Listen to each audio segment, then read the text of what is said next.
from signing an extradition treaty with the United States, fearing that if he were sent there, he'd lose his empire and his life. To him, death was preferable to extradition. The Cathedral Prison. In 1991, after years of bloodshed, Escobar struck a deal with the Colombian government.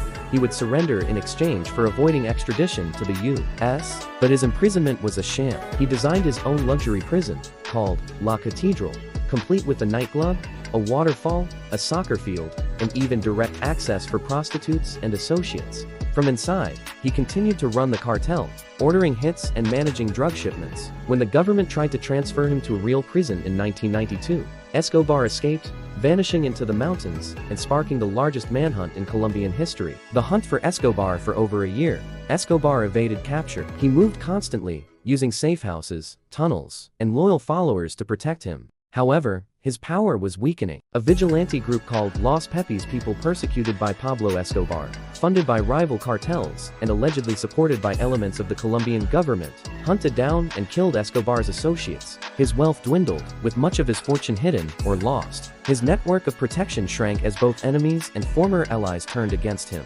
The U.S., CIA, and Colombian Special Forces all worked together in the final manhunt. On December 2, 1993, one day after his 44th birthday, Escobar was tracked down in a middle-class neighborhood in Medellin. Authorities pinpointed him through a phone call he made to his son. When police stormed the house, Escobar tried to escape across the rooftops, but was shot dead in a hail of bullets. Whether he was killed by the police or by his own hand suicide to avoid capture remains debated. Crowds gathered to celebrate and mourn. For the poor, he was still a hero who had built homes and given money. For the state, his death marked the symbolic end of Colombia's bloodiest drug war. Pablo Escobar's life was a paradox. To some, he was a philanthropist. To others, he was a terrorist responsible for tens of thousands of deaths. His legacy remains controversial in Colombia. His luxurious estate, hacienda and poles, has been turned into a theme park.